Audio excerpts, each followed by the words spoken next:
अथ श्री दशरथकृत शनि स्तोत्रम्।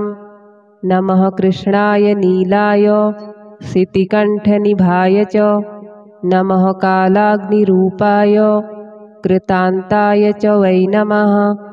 नमो निर्मांसदेहाय दीर्घश्मश्रुजटाय च नमो विशालनेत्राय शुष्कोदरभयाकृते नमः पुष्कलगात्राय स्थूलरोम्णेऽथ वै नमः। नमो दीर्घाय शुष्काय कालदष्ट्र नमोऽस्तुते। नमस्ते कोटराक्षाय दुर्निरीक्ष्याय वै नमः। नमो घोराय रौद्राय भीषणाय कपालिने नमस्ते सर्वभक्षाय बलिमुख नमोऽस्तुते। सूर्यपुत्र नमस्तेस्तु भास्करे भयदाय च अधोदृष्टे नमस्तेस्तु संवर्तक नमोऽस्तुते। नमो मन्दगते तुभ्यं निस्त्रिंसाय नमोऽस्तुते।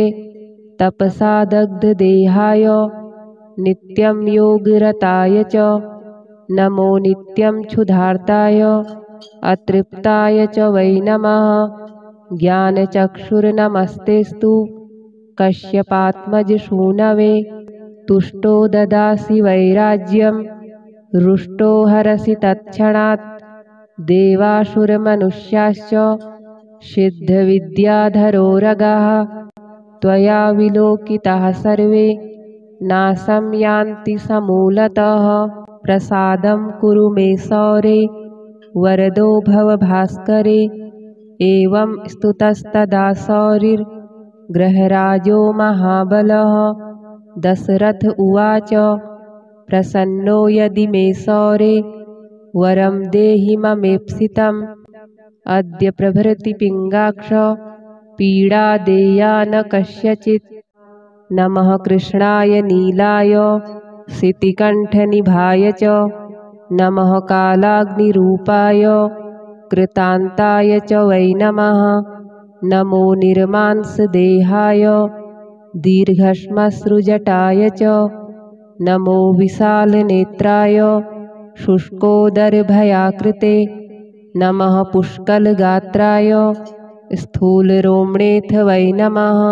नमो दीर्घाय शुष्काय कालदष्ट्र नमोऽस्तुते।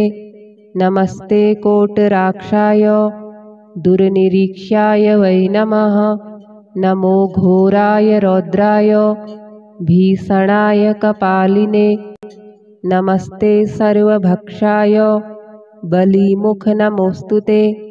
सूर्यपुत्र नमस्तेस्तु भास्करे भयदाय च अधोदृष्टे नमस्तेस्तु संवर्तक नमोऽस्तुते। नमो मन्दगते तुभ्यं निस्त्रिंसाय नमोऽस्तुते। तपसा दग्धदेहाय नित्यं योगरताय च नमो नित्यं क्षुधार्ताय अतृप्ताय च वै नमः। ज्ञानचक्षुर्नमस्तेस्तु कश्यपात्मजसूनवे तुष्टो ददासि वैराज्यं रुष्टो हरसि तत्क्षणात्। देवासुरमनुष्याश्च सिद्धविद्याधरोरगाः त्वया विलोकिताः सर्वे नाशं यान्ति समूलतः। प्रसादं कुरु मे सौरे वरदो भव भास्करे। एवं स्तुतस्तदा सौरिर्गृहराजो महाबलः। दशरथ उवाच प्रसन्नो यदि मे सौरे वरं देहि ममेप्सितम्। अद्य प्रभृति पिङ्गाक्ष पीडा देया न कस्यचित्। नमः कृष्णाय नीलाय सितिकण्ठनिभाय च नमः कालाग्निरूपाय कृतान्ताय च वै नमः।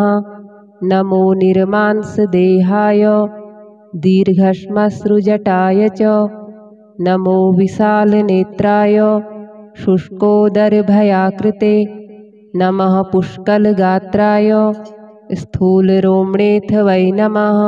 नमो दीर्घाय शुष्काय कालदष्ट्र नमोऽस्तु ते। नमस्ते कोटराक्षाय दुर्निरीक्ष्याय वै नमः। नमो घोराय रौद्राय भीषणाय कपालिने।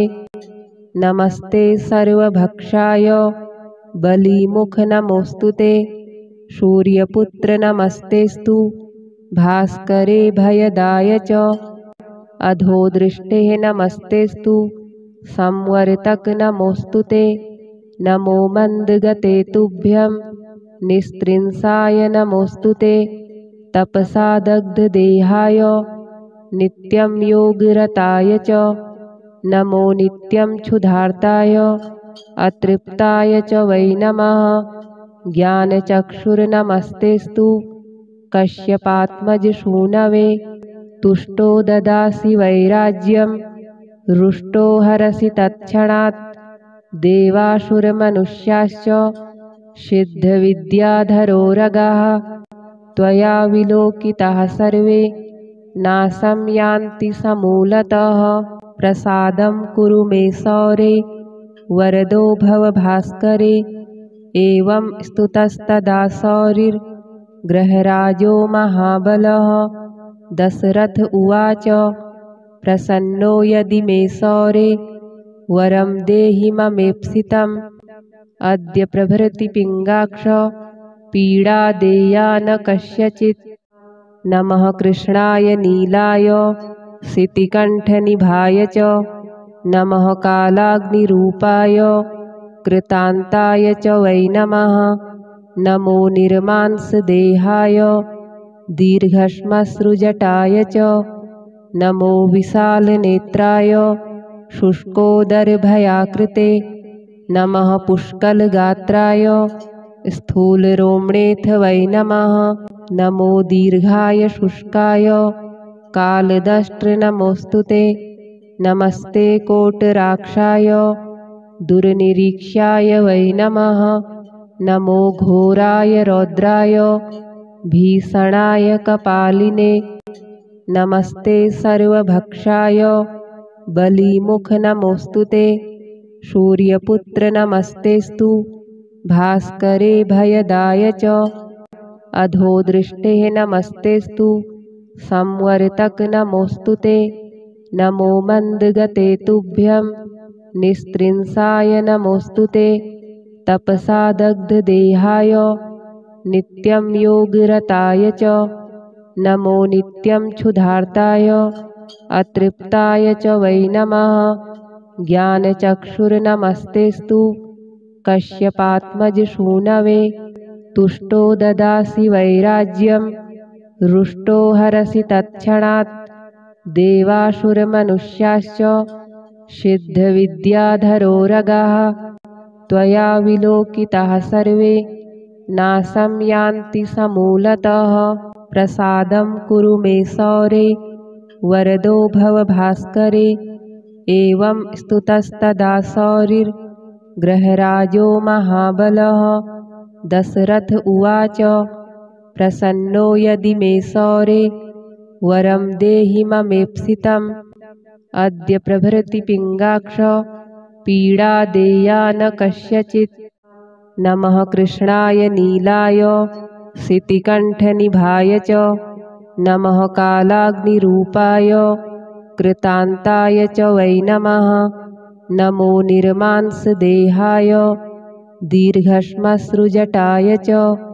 नमो विशालनेत्राय शुष्कोदरभयाकृते। नमः पुष्कलगात्राय स्थूलरोम्णेऽथ वै नमः। नमो दीर्घाय शुष्काय कालदष्ट्र नमोऽस्तु ते। नमस्ते कोटराक्षाय दुर्निरीक्ष्याय वै नमः। नमो घोराय रौद्राय भीषणाय कपालिने। नमस्ते सर्वभक्षाय बलिमुख नमोऽस्तु ते। सूर्यपुत्र नमस्तेस्तु भास्करे भयदाय च। अधोदृष्टे नमस्तेस्तु संवर्तक नमोऽस्तु ते। नमो मन्दगते तुभ्यं निस्त्रिंसाय नमोऽस्तु ते। तपसा दग्धदेहाय नित्यं योगरताय च नमो नित्यं क्षुधार्ताय अतृप्ताय च वै नमः। ज्ञानचक्षुर्नमस्तेस्तु कश्यपात्मजसूनवे तुष्टो ददासि वैराज्यं रुष्टो हरसि तत्क्षणात्। देवासुरमनुष्याश्च सिद्धविद्याधरोरगाः त्वया विलोकिताः सर्वे नाशं यान्ति समूलतः। प्रसादं कुरु मे सौरे वरदो भव भास्करे। एवं स्तुतस्तदा सौरिर्ग्रहराजो महाबलः। दशरथ उवाच प्रसन्नो यदि मे सौरे वरं देहि ममेप्सितम्। अद्य प्रभृति पिङ्गाक्ष पीडा देया न कस्यचित्। नमः कृष्णाय नीलाय सितिकण्ठनिभाय च नमः कालाग्निरूपाय कृतान्ताय च वै नमः। नमो निर्मांसदेहाय दीर्घश्मश्रुजटाय च नमो विशालनेत्राय शुष्कोदरभयाकृते। नमः पुष्कलगात्राय स्थूलरोम्णेऽथ वै नमः। नमो दीर्घाय शुष्काय कालदष्ट्र ते। नमस्ते कोटराक्षाय दुर्निरीक्ष्याय वै नमः। नमो घोराय रौद्राय भीषणाय कपालिने। नमस्ते सर्वभक्षाय बलिमुख ते। सूर्यपुत्र नमस्तेस्तु भास्करे भयदाय च। अधोदृष्टे नमस्तेस्तु संवर्तक ते। नमो मन्दगते तुभ्यं निस्त्रिंसाय ते। तपसा दग्धदेहाय नित्यं योगरताय च नमो नित्यं क्षुधार्ताय अतृप्ताय च वै नमः।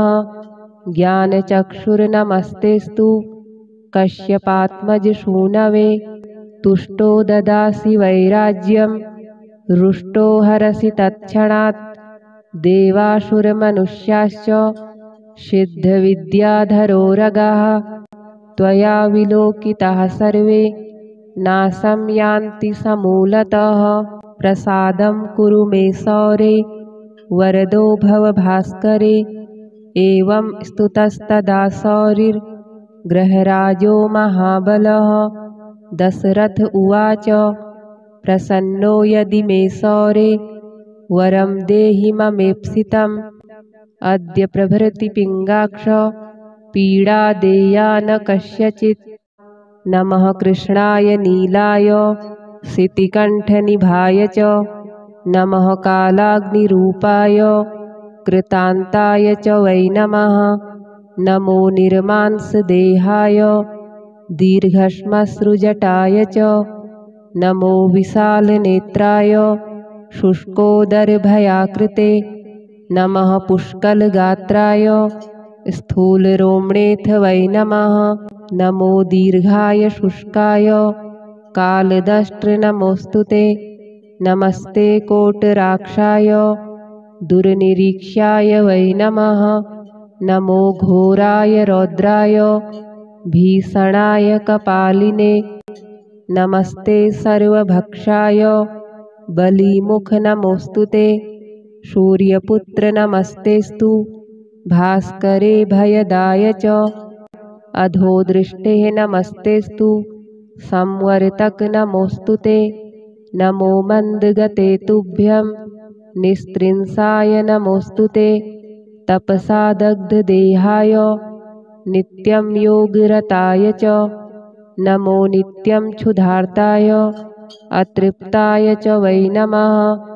ज्ञानचक्षुर्नमस्तेस्तु कश्यपात्मजसूनवे तुष्टो ददासि वैराज्यं रुष्टो हरसि तत्क्षणात्।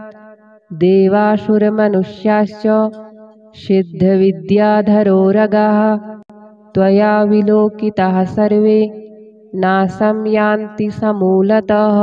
प्रसादं कुरु मे सौरे वरदो भव भास्करे।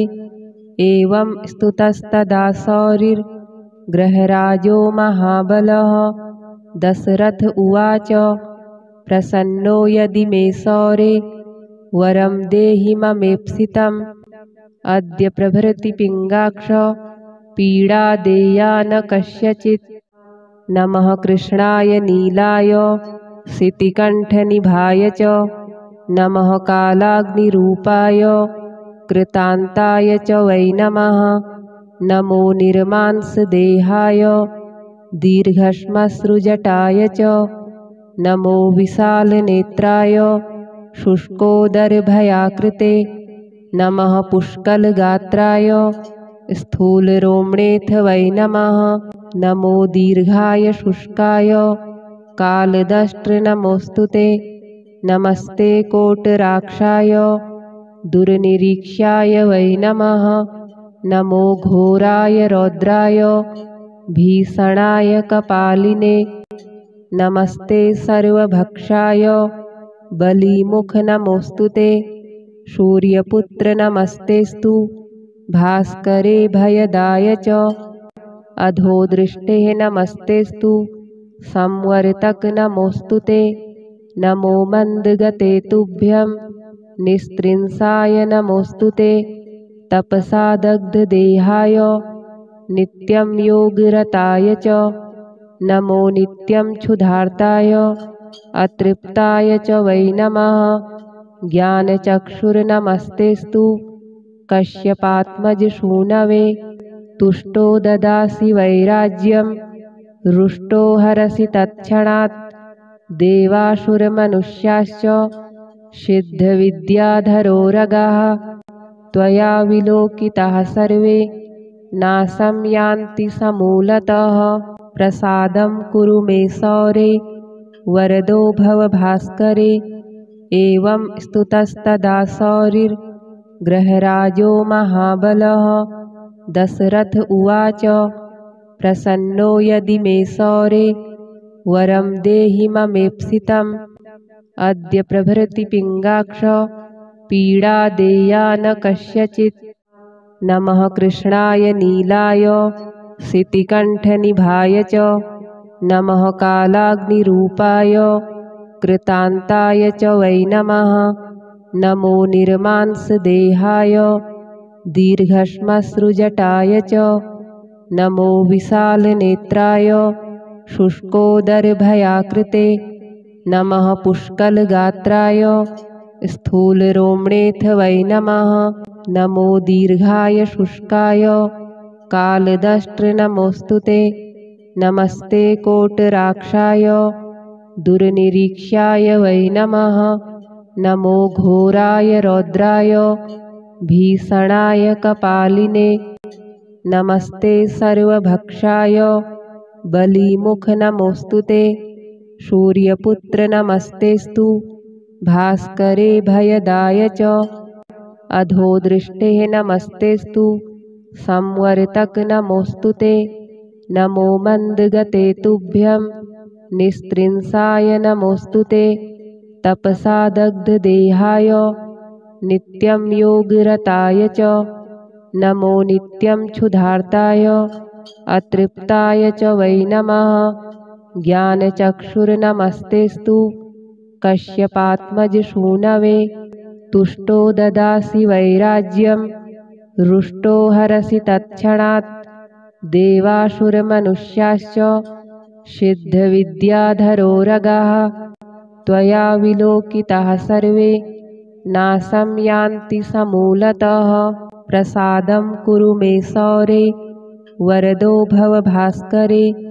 एवं स्तुतस्तदा सौरिर्गृहराजो महाबलः दशरथ उवाच प्रसन्नो यदि मे सौरे वरं देहि ममेप्सितम् अद्य प्रभृति पिङ्गाक्ष पीडा देया न कस्यचित्।